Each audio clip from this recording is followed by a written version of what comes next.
Okay, so today we're going to be talking about Pythagorean theorem again, but we're going to take what you learned the other day and we're just going to kind of take it a step forward and just talk about some applications. So here we go. Two joggers run 8 miles north and then 5 miles west. What is the shortest distance to the nearest 10th that they must travel to return to their starting point? Alrighty.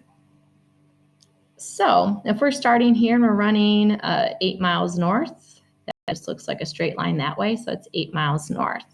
Then we're going to go 5 miles west. So I'll go this way to go west. Honestly, officially, it doesn't really matter which way you go because the end result's still going to be the same. So there's 5 miles west. Now the shortest distance to go back is going to be this straight line here. And we're going to assume that they took a right angle turn there. And so we're looking for the length of that hypotenuse of this right triangle. So since we have our picture, we can now use our Pythagorean theorem. Our leg squared plus leg squared is equal to our hypotenuse squared. 25 plus 64 is going to be equal to x squared. 89 then is equal to x squared. So when we take the square root of both sides, I guess I'll use Desmos for this one. Oops, we can do square root of 89. It's 9.433. So we are asked to the nearest 10th, which is 1 decimal place. So it's going to be 9.4. So x then is equal to 9.4, and we are talking about miles. With applications, it's always good to make sure that you put some units with it or something just so we know what we're answering or what the question is that we're answering. So that's how we do that. So for all these, we're basically just going to draw a picture and then fill in the Pythagorean theorem. Alrighty, so we have a suitcase that measures 24 inches long and the diagonal is 30 inches long. So how much material is needed to cover one side of the suitcase?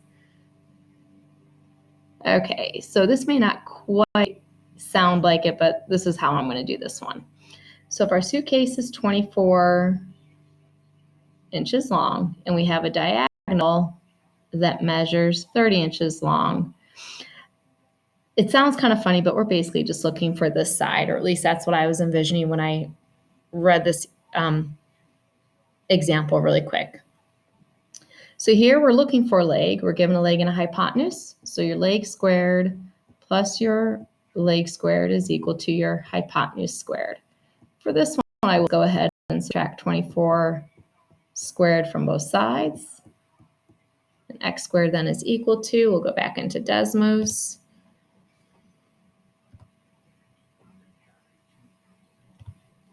So we get 30 squared minus 24 squared, that's 324.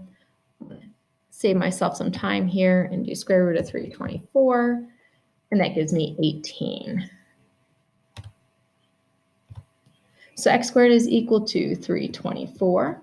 When we take the square root of both sides, we did get 18. Alrighty, a ladder is leaning against the side of a 10-meter house. So we have a house, we have a ladder.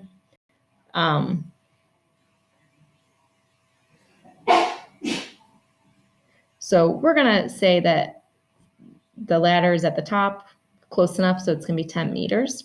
For that, it's 3 meters away. So we're looking for how tall the ladder is.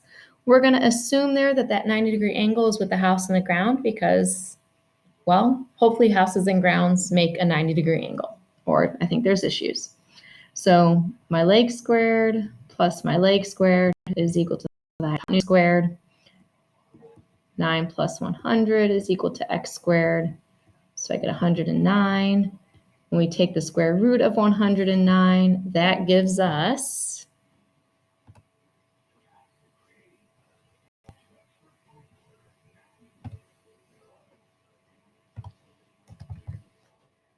10.4.